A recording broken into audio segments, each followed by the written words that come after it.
जय माता दी भक्तों, आप सभी पर महागौरी माता कृपा सदैव बनी रहे। भक्तों, आज हम जानेंगे शारदीय नवरात्रि के 8वें दिन महागौरी माता की पूजा विधि, भोग, मंत्र, शुभ रंग और कथा। तो भक्तों, वीडियो में अंत तक बने रहें और कमेंट में जय माता दी अवश्य लिखें और हमारे चैनल को सब्सक्राइब भी जरूर कर लें। तो चलिए सुनते हैं और जानते हैं माँ की कथा के बारे में और जानेंगे कि उनका प्रिय रंग क्या है, उनका प्रिय भोग क्या है और उनकी कौन सी कथा है। उनकी पूजा करते समय उनके किन मंत्रों का जाप करना चाहिए और उन्हें पूजा के दौरान उनको किन किन चीज़ों का भोग लगाना चाहिए नवरात्रि के 8वें दिन। तो भक्तों, अंत तक आप इस वीडियो को जरूर सुनें। भक्तों, दुर्गा जी के 8वें स्वरूप महागौरी की पूजा 8वें दिन होती है। नवरात्रि के 8वें दिन महागौरी की विधि विधान से पूजा की जाती।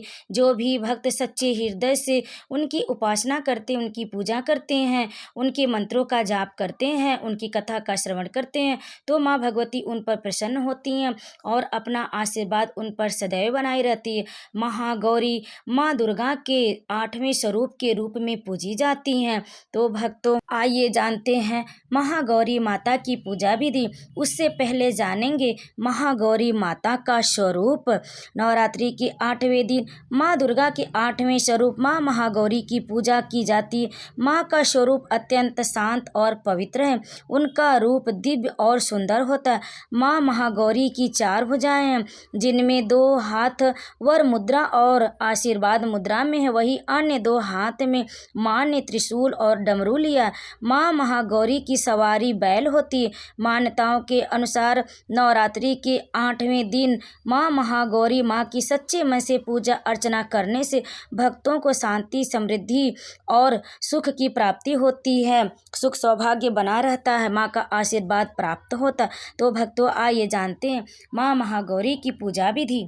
भक्तों, पूजा करने से पहले हम जान लेते हैं माँ महागौरी का भोग, रंग, पुष्प, तभी हम उनकी विधिवत पूजा कर सकते हैं और सही तरीके से विधि विधान से पूजा कर सकते हैं।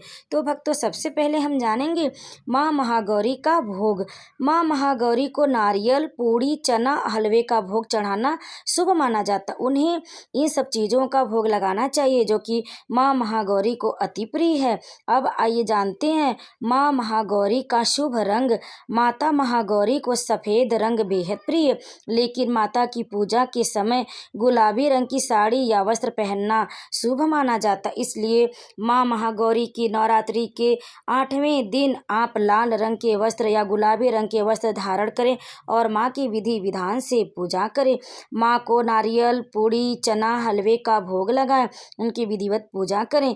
भक्तों, अब आइए जानते हैं माँ महागौरी को कौन सा फूल प्रिय है।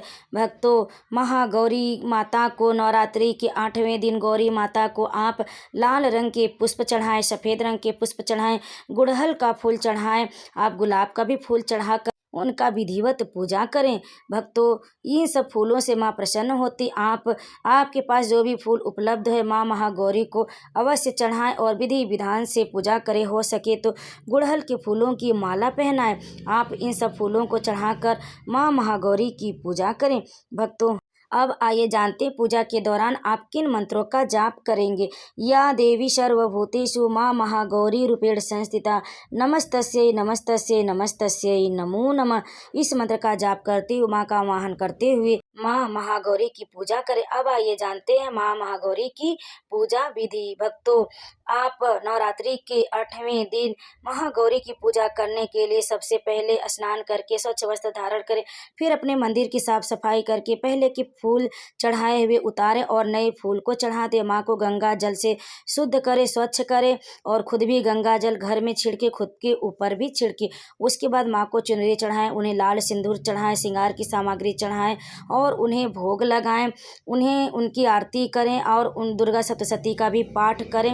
उनके मंत्रों का जाप करें। माँ को धूप, दीप, गंध दिखाएं और एक घी का दीपक जला के माँ के प्रतिमा के समक्ष रखें। माँ के प्रतिमा के सामने घी का दीपक जलाकर महागौरी माँ को रोली, चंदन, अक्षत, धूप और पीले फूल अर्पित करें। माँ को पीले रंग के फूल भी बहुत ही प्रिय हैं, इसलिए माँ को आप पीले फूल अर्पित करें। उसके बाद माँ महागौरी को भोग लगाएं और उनके मंत्रों का जाप करें। अंत में माँ की आरती उतारें और सभी प्रसाद को अपने परिवारजनों में बांट दें। अब आइए सुनते हैं माँ महागौरी की कथा। पौराणिक कथा के अनुसार भगवान शिव को पति के रूप में प्राप्त करने के लिए देवी ने अत्यंत कठोर तपस्या की थी, जिससे उन्हें महान गौरव और आशीर्वाद प्राप्त हुआ। हालांकि कठोर तपस्या से माँ का रंग काला पड़ गया।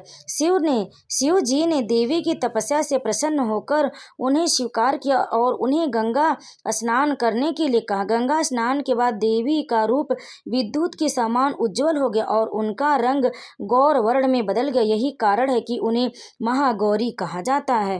तो भक्तों, कथा को अंत तक सुनने के लिए आप सभी का बहुत बहुत धन्यवाद।